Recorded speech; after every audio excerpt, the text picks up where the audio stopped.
look like some GOP and some Christians finally waking up.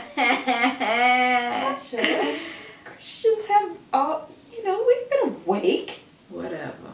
Anyway, all I'm saying is that finally they got some damn sense. Not totally, but some sense.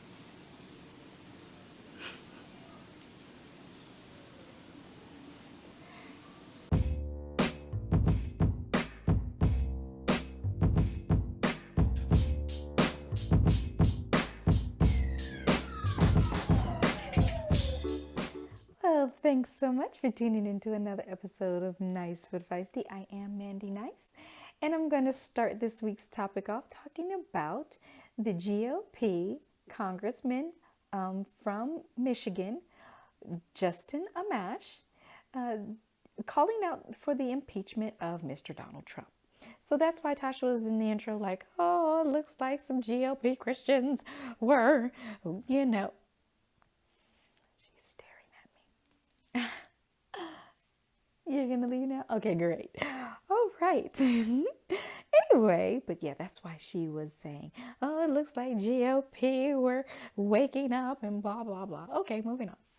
So I think it shows that some GOP members do understand that this particular presidency has been wrought with criminal investigations, and it's just, there's certain things you just cannot turn a blind eye to. So I do commend the congressman, and it looks, because I gave a little tip to the Democratic Party, when you take away that label of law and order from the GOP and from the Republicans, you have a great chance of winning those supporters or those voters that voted for Donald Trump that are not pleased with his performance.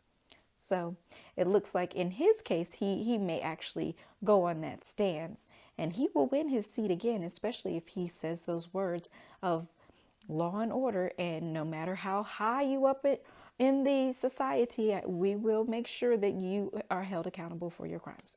So please, Democrats, hurry up and jump on that bandwagon before the GOP, uses it. So anyway, the next topic that I wanted to talk about was the class action suit against several telecom companies.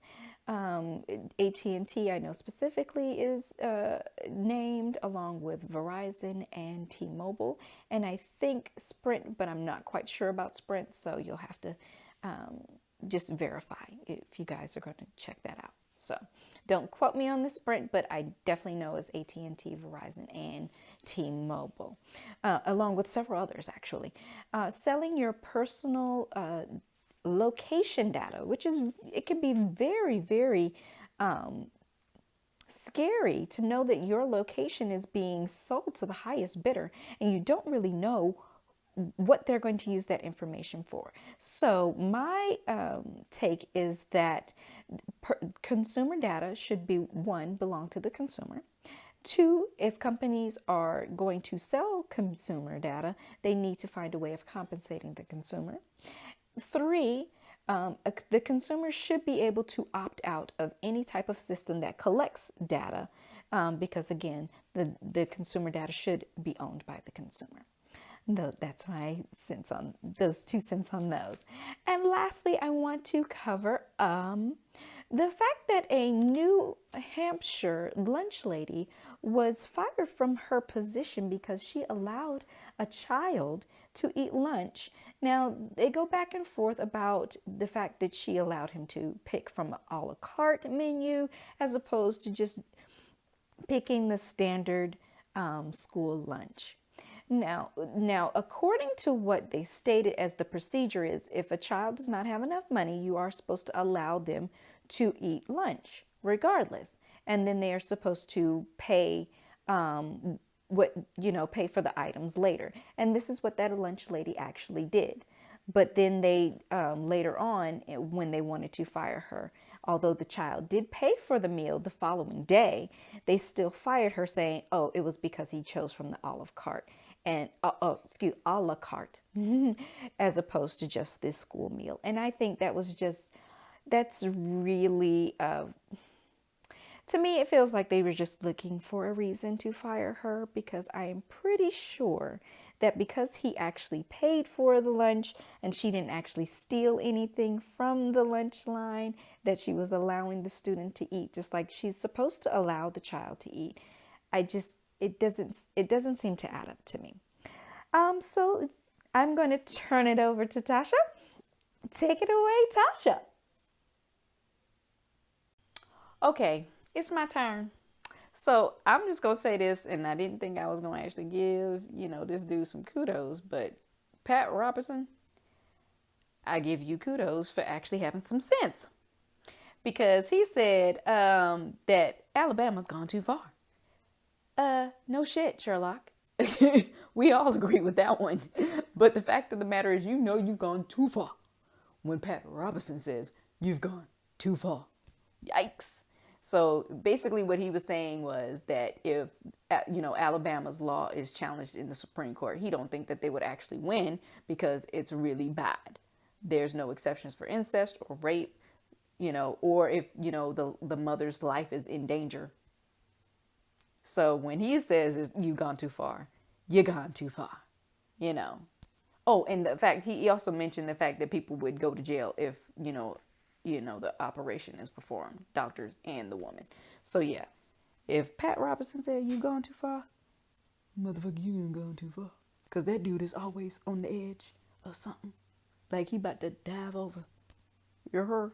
Anyway, next one, the VP of the National Farmers Union, I think her name, Patty Edelburg, went on Fox News.